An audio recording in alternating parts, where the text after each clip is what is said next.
I am sitting outside today because I needed a little change of scenery from my office, but I wanted to share a quick video on doing your due diligence when working with a partner on a passive investment.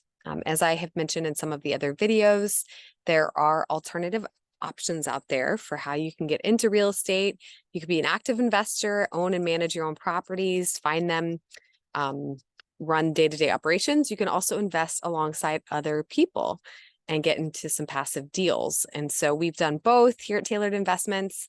And I think either can be a really great option for you, depending on your circumstances and your time, your money, your risk tolerance, all of that. So I want to hit on today due diligence, because it's really, really important that you are doing your own due diligence when you're looking at partnering with somebody and giving them your hard-earned money to invest in a deal. And I have spoken with hundreds of investors over the last couple of years and had the chance to see a lot of the ins and outs of operators and how they run properties. And unfortunately, not everybody does a good job. And some people are really, really good at marketing, but they may not be good at operating a property, running it. And so just a couple of things that I want you to be thinking about as you look to potentially passively invest, because there are a lot of factors that go into it. And this is really the hardest part of the deal when it comes to passive investing, is the front end, who you decide to work with.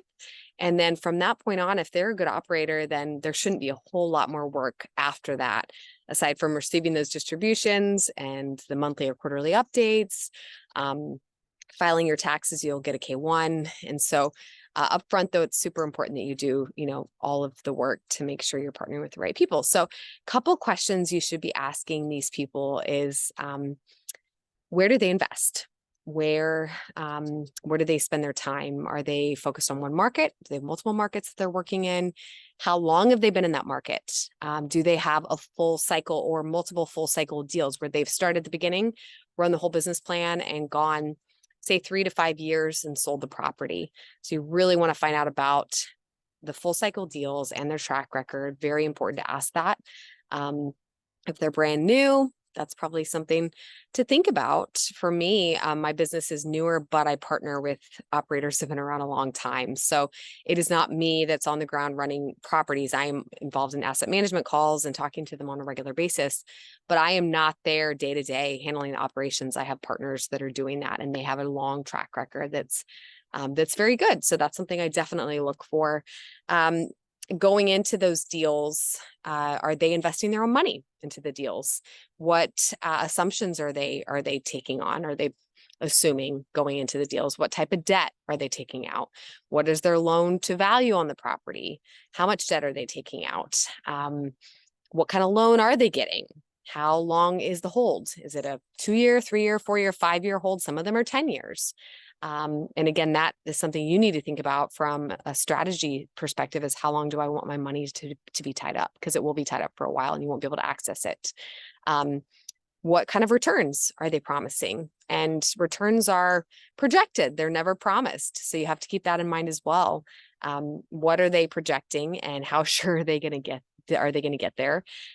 Do they have multiple people doing their underwriting? Is it just one person? Do they have other people outside that are doing that underwriting? Are they pretty conservative in their underwriting?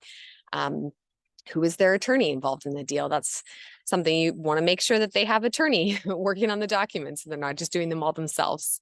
I have written some notes down, so I want to look at some of the other ones. Who's the boots on the ground? Are they, who's the person that's there day to day, providing information to you as the investor? What stress tests are employed? Do they have a delinquency plan if people don't pay? A vacancy shock? Has the general partner team worked together before? If there's multiple people involved, have they done work together before? Is there partnership conflicts? Are they not on the same page? Another thing that I think is really important is, where do they put the limited partners in terms of the order? Are they first? Are they going to get paid first before the general partners? The deals that I've worked on are limited partners are always the ones that are put first. We make sure that you're paid first, that you're getting that preferred return, which is a video for another day, and then your capital is returned. And then there's a split later on where we get a share of those profits. And so it's really not lucrative for us until we pick really good deals that benefit you first. And then is there a contingency? You know, if things go wrong, do they have a contingency plan? Are they going to have capital calls? Do they have liquidity? The cash reserves set aside? So definitely some things to think about. There's more that I could add to that. But I mean, I would probably ask them, have you ever filed bankruptcy? Do you, if I was to run a background check, is there anything that I would find in your past? Do you have some references I can talk to? These are all really important things. So I hope it helps today. Let me know if you have questions, and I will see you later.